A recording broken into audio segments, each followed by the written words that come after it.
आप सभी का जो है आज फिर इस नए वीडियो में स्वागत है। और जैसा कि हम जानते हैं कि जो है हम केमिस्ट्री के अलग अलग चैप्टर्स कर रहे हैं जो है, और आज जो है मैं जनरल सा टॉपिक लेके चल रहा हूँ जो केमिस्ट्री का जो है जो सभी के लिए जो है उपयोगी सिद्ध हो सकता है जो है। तो इसमें जैसे हम किसी भी तत्व के प्रतीक के बारे में जानते हैं कि उसको कैसे लिखा जाता है, तो उसमें जो है एक जो है हम टर्म यूज करते हैं परमाणु क्रमांक में परमाणु द्रव्यमान जो है। इन दोनों को कैसे याद रखना है, कैसे लिखना है, उसके बारे में हम इस वीडियो में बात करेंगे जो है। तो ये 9वीं 10वीं 11वीं 12वीं जिन बच्चों को नहीं आता जो है उन सब के लिए एक तरह से उपयोगी है जो है ये। तो इसमें जैसे हम तत्वों के प्रतीक की बात करते हैं जो है, अब हमारे पास कुल आज के दिन लगभग 118 के आसपास तत्व हैं हमारे पास जो है। तो उन सब के अलग अलग प्रतीक हैं, अलग अलग सिंबल हैं। तो जिस भी क्लास में आप पढ़ते हो तो आप उसके बारे में थोड़ा बहुत जानते होगे जो है। उसमें परमाणु क्रमांक जिसको हम एटॉमिक मास या एटॉमिक नंबर जिसको हम कहते हैं जो है, परमाणु क्रमांक को एटॉमिक नंबर कहते हैं, परमाणु भार को एटॉमिक मास कहते हैं जो है। फिर उसके बाद हम मॉलिक्यूलर मास कह सकते हैं जो निकालते हैं, जिसको जो है हम आणविक द्रव्यमान भी कहते हैं जो है।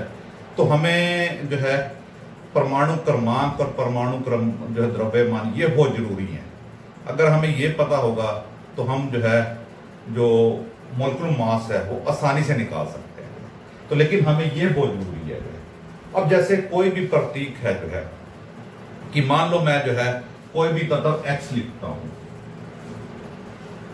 कोई भी तत्व x लिखता हूं, तो यहां पे जो उसके जो है इसको लिखने के लिए मान लो कार्बन है मेरे पास। कार्बन के अंदर आपका जो है वो ऐसे मिलेगा आपको,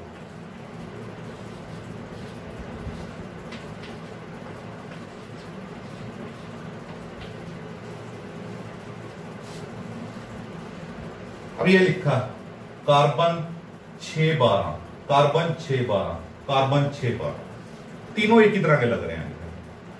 अब यहां पे ये जो नीचे लिखा होता है इसको हम कहते हैं एटॉमिक नंबर, इसको हम कहते हैं एटॉमिक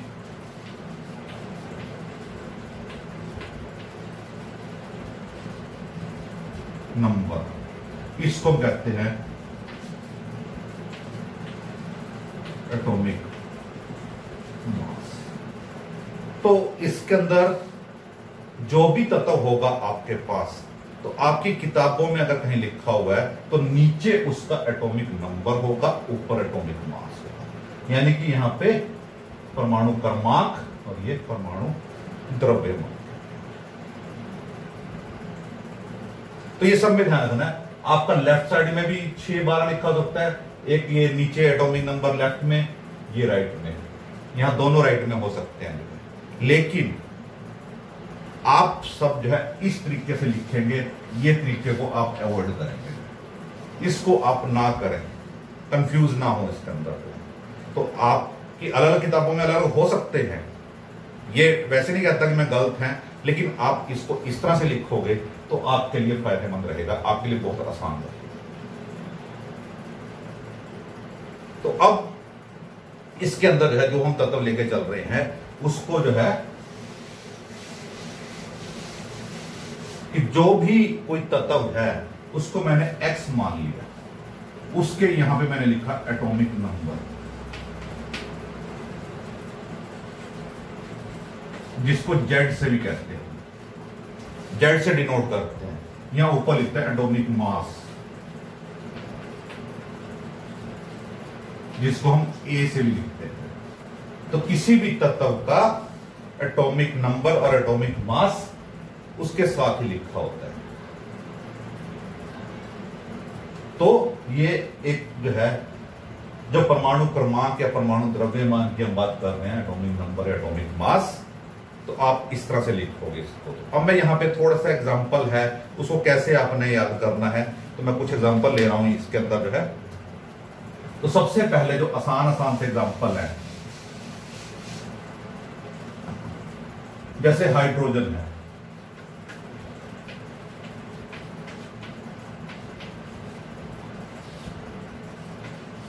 इसका प्रतीक क्या है? H।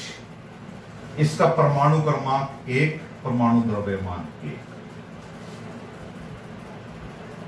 परमाणु क्रमांक 1, परमाणु द्रव्यमान 1। इसको पढ़ोगे आप 1H1। क्या पढ़ोगे? 1H1। 1H1 इस तरह से ये पढ़ा जाएगा। उसके बाद हम लेते हैं कार्बन।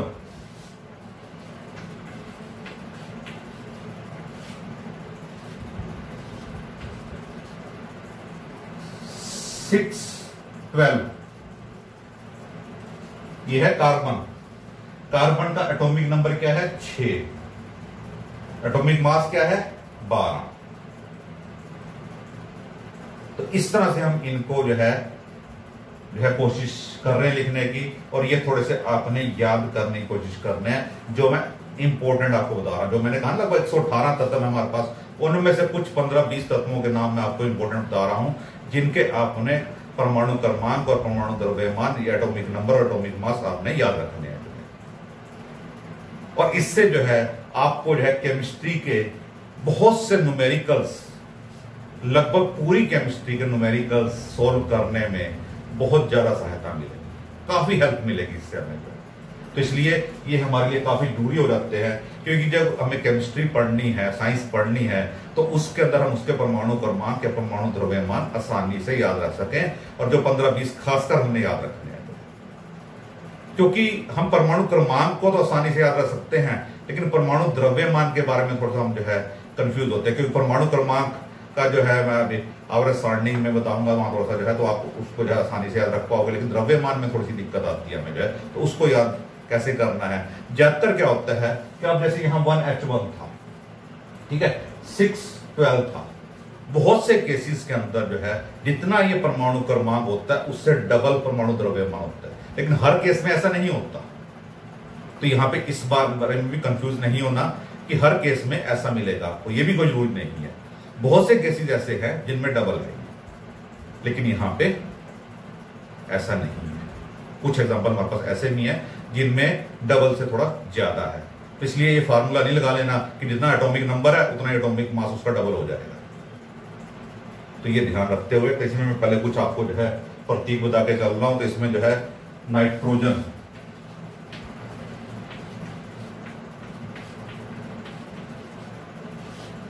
N 7 और 14, ऑक्सीजन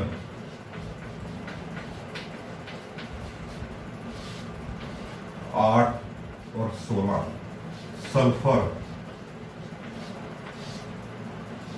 16 और 32।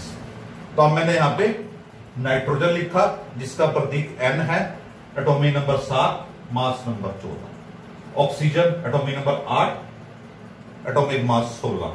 Sulphur atomic number 16, mass number 32। उसके बाद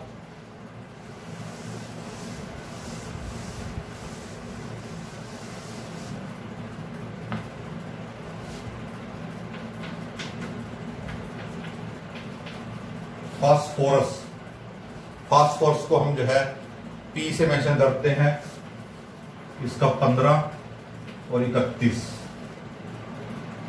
सोडियम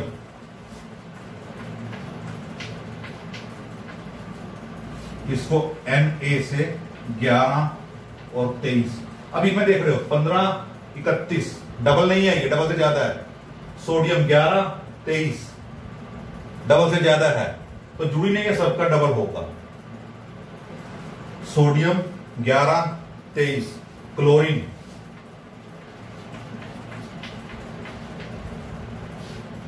Cl 17, 35.5, दशमलव में भी हो सकता है ये जो है 35.5।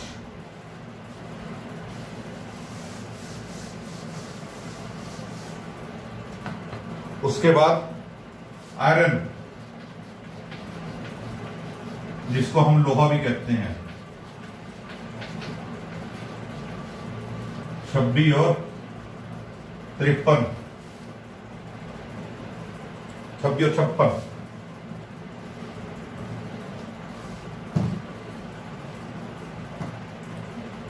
क्रोमियम,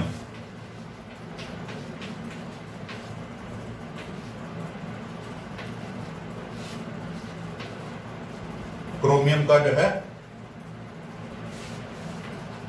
24 और 52।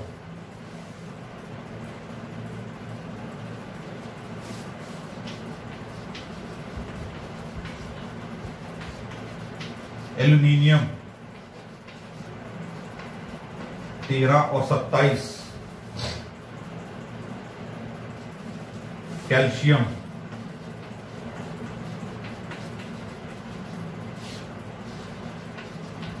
20 और 40।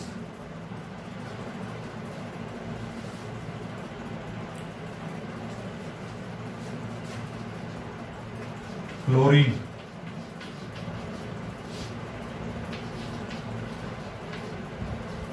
9 और 19।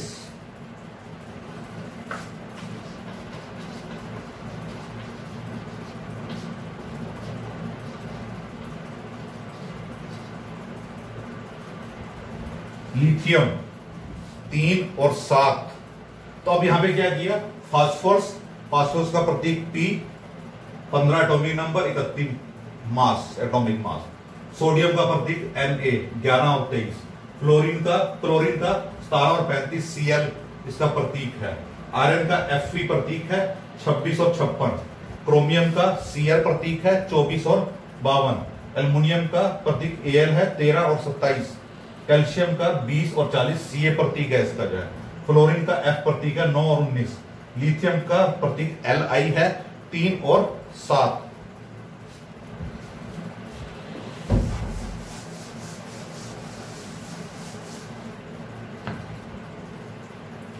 पोटाशियम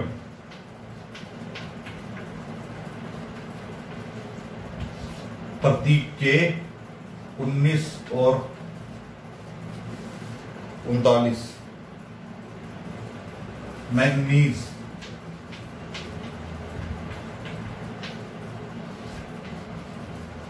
Mn 25 और 55। मैग्नीशियम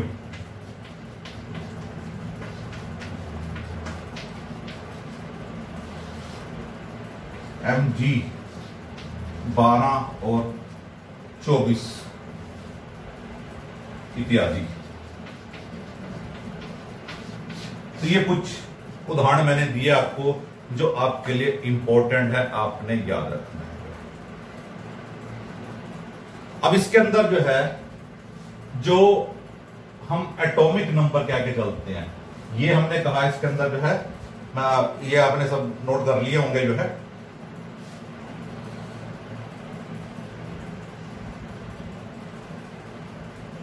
तो इसको आप सब नोट करके जो है, थोड़ा सा मैं और इसमें बता रहा हूं मैं। तो अभी सिंपल सा इसके अंदर मैं एटॉमिक क्रमांक और परमाणु द्रव्यमान के बारे में और एक मोलेक्युलर मास के बारे में बात करूंगा, जिसको आणविक द्रव्यमान कहते हैं। तो अगर हमें इनके जो है द्रव्यमान पता होंगे, जो हम ये कह चल रहे हैं परमाणु द्रव्यमान कोई भी है, तो हम आणविक द्रव्यमान आसानी से निकाल सकते हैं जो है।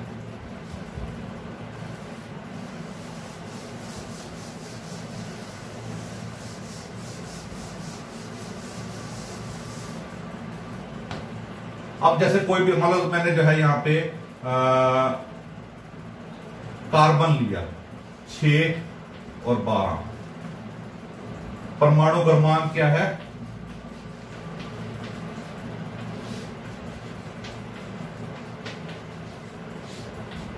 6।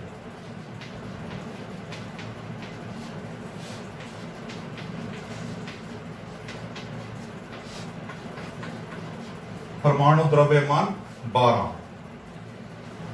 अब किसी भी परमाणु के अंदर 3 चीजें होती हैं, प्रोटॉन, इलेक्ट्रॉन और न्यूट्रॉन। ये तीन चीजें होती हैं किसी भी परमाणु के अंदर। तीन चीजें होती हैं, प्रोटॉन, इलेक्ट्रॉन और न्यूट्रॉन।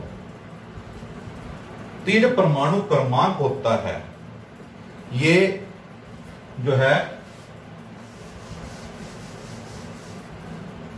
बराबर प्रोटॉन बराबर इलेक्ट्रॉन।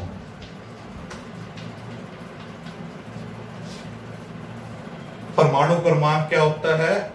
जितना भी परमाणु क्रमांक होता है वो प्रोटॉन के बराबर होता है और इलेक्ट्रॉन के बराबर होता है। और जो परमाणु द्रव्यमान होता है ये होता है प्रोटॉन जमा न्यूट्रॉन।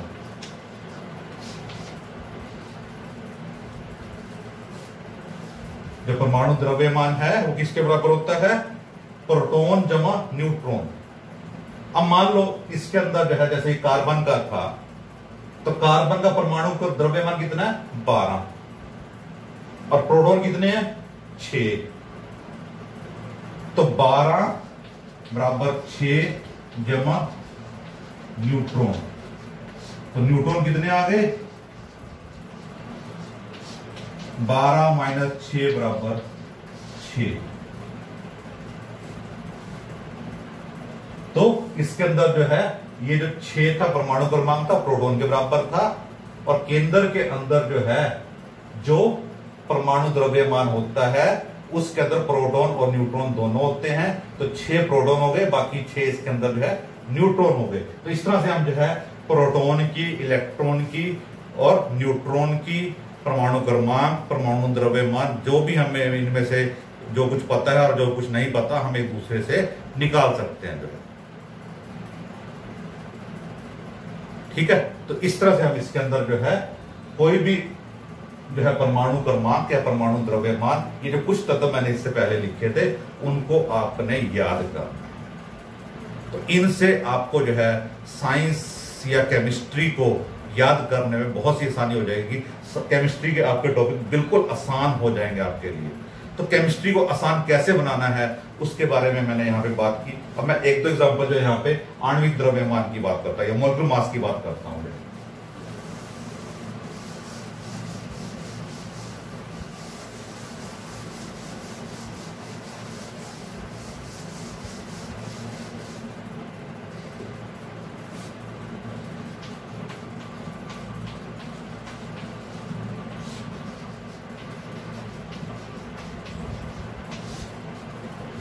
जिसको हम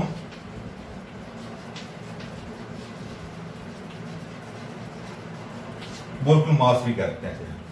अब कोई भी मॉलिक्यूल है, मान लो मेरे पास H2O है या कार्बन डाइऑक्साइड है या HCl है, ये तीन मेरे पास हैं। अभी मैंने आपको जो है जो पीछे कुछ तत्व बताए उसके अंदर जो है क्या था? परमाणु क्रमांक और परमाणु द्रव्यमान बताया था मैंने। अब मेरे को यहां पे सिर्फ परमाणु द्रव्यमान की जरूरत है। अगर मेरे को परमाणु द्रव्यमान पता है तो मैं आणविक द्रव्यमान या मॉलिक्यूलर मास आसानी से निकाल सकता हूं। अब यहां पे जो अगर आपको ध्यान हो मैंने कोई भी प्रतीक लिखा था तो यहां पे जो यहां पे लिखा था that is called the atomic mass. जो ऊपर लिखा था उसको हमने कहा था एटॉमिक मास, वो हमें पता होना चाहिए। अब हाइड्रोजन था, हाइड्रोजन का एटॉमिक मास कितना था? वहां पे 1 बताया था। कितनी हाइड्रोजन है यहाँ पे? 2। तो इसके अंदर क्या होगा? 2 गुना 1 जमा ऑक्सीजन कितनी है? H2O। मैंने फार्मूला बोला H2O, यानी कि H2 है, ऑक्सीजन के साथ मैंने कुछ नहीं बोला, 1 है इसका मतलब। तो 1 गुना 16, तो वहां पे ऑक्सीजन का द्रव्यमान कितना बताया था? 16। तो यहां पे क्या कर 2 गुना 1 जमा 16 बराबर 32, 18। तो H2O का द्रव्यमान कितना आ गया? 18 मोलकुलर मास आ गया इसका। अब यहां पे लेता हूं मैं carbon dioxide, carbon CO2, CO2 1 carbon 2 oxygen. Carbon का मैंने बोला था 12 गुना 1, ऑक्सीजन का बोला था 16, कितनी ऑक्सीजन है 2, क्या हो गया 12 जमा 32 बराबर 44। अब उसके बाद HCl, एक हाइड्रोजन एक क्लोरीन, एक हाइड्रोजन एक क्लोरीन। तो हाइड्रोजन का था 1 गुणा 1, क्लोरीन का था 35.5, तो ये क्या हो गया 1.35.5 बराबर आ गया 36.5। तो इस तरह से आपके पास कोई भी आपके पास जो है मोलिकुलर फार्मूला हो उसका मोलिकुलर मास निकाल सकते हैं जो है। तो कोई भी सूत्र आपको दिया होगा, एक आधा एग्जांपल मैं और यहां पे ले रहा हूं, 3 मैंने आपको बताए, 1-2 मैं और ले लेता हूं यहां पे।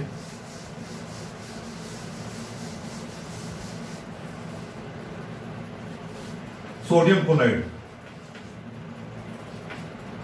NaCl, सोडियम का एटॉमिक मास बताया था 23, क्लोरीन का बताया था 35.5, तो 1 गुणा 23 जमा 1 गुणा 35.5, तो क्या आ गया 23 जमा 35.5 बराबर आ गया 58.5। तो सोडियम क्लोराइड कितना आ गया 58.5। H2SO4 जिसको हम सल्फ्यूरिक अम्ल भी कहते हैं जो है, गंधक का अम्ल भी कहते हैं जो है। तो इसमें H2SO4 2 हाइड्रोजन 1 सल्फर 4 ऑक्सीजन, तो 2 गुणा 1, 2 हाइड्रोजन है, 1 एटॉमिक मास होता है इसका। सल्फर कितने हैं 1, इसका कितना था 32 जमा 4 ऑक्सीजन, ऑक्सीजन का परमाणु भार कितना था 16, तो 4 गुणा 16, तो ये आ गया 2 जमा 32 जमा 64, ये आ गया 98। तो H2SO4 कितना आ गया 98। तो इस तरह से हम इनके जो है कोई भी आपके पास atomic number, atomic mass, molecular mass निकालना हो तो आपको इस तरीके से आपने करना है। ये आपका हर जगह कामयाब है। आप किसी भी क्लास के अंदर ले लें इसको जो है, चाहे आप 9वीं की बात करें, चाहे आप 10वीं की बात करें, चाहे आप 11वीं की बात करें, चाहे 12वीं की बात करें, तो केमिस्ट्री के अंदर ये चीज आपको आनी चाहिए। तो आपको ये अच्छी तरह से समझ आ गया होगा, ठीक है। तो आपके जितने भी न्यूमेरिकल्स हैं, आप हर चैप्टर के अंदर जो है, चाहे वो आपका मोल कॉन्सेप्ट की बात करें हम जो है, चाहे हम जो है इलेक्ट्रोकेमिस्ट्री की बात करें, चाहे हम केमिकल काइनेटिक्स की बात करें, जितने भी हमारे पास पार्ट हैं, सॉल्यूशंस की बात करें जो है, उन सब के अंदर जो है ये एटॉमिक नंबर, एटॉमिक मास और मोलिकुलर मास आपके यूज होंगे। तो आप इनको जो है अच्छी तरह से रिवाइज करें, आपकी हर जगह आपको जो है हेल्प करेंगे जो है। तो आज के लिए इतना ही, धन्यवाद। जिसने इस चैनल को सब्सक्राइब नहीं किया तो वो इसको सब्सक्राइब जरूर करें, ताकि आपके पास जो है जो भी नई वीडियो आपके पास अपलोड हो वो आपके पास इंटीमेशन आ जाए। और इसको अपने साथियों के साथ शेयर जरूर करें और लाइक भी जरूर करें, पसंद जरूर करें इसको जो है। तो बहुत बहुत धन्यवाद। आज के लिए इतना ही, बाकी नेक्स्ट वीडियो के अंदर